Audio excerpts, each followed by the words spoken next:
මෙන්න තියෙනවා සබන් කැටයක්. කොහොමද කපලා බලමුද? ලොකු නූලක්. ඕ කපමු. යා වැඩේ අමාරුයි. මෙන්න තියෙනවා තවත් නූලක්. කපලා බලමු.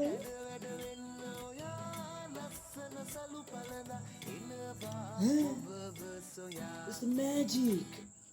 ඔබට පේනවා ඇති මේ නූලේ පුෂ්ඨ වර්ගඵලය වැඩි.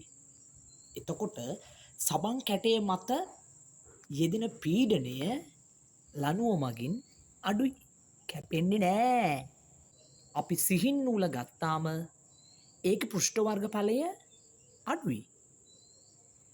අපි කලින් යොදපු බලයම යෙදුවත් පුෂ්ඨ වර්ගඵලය අඩු නිසා නූල මගින් යෙදෙන පීඩනය වැඩි.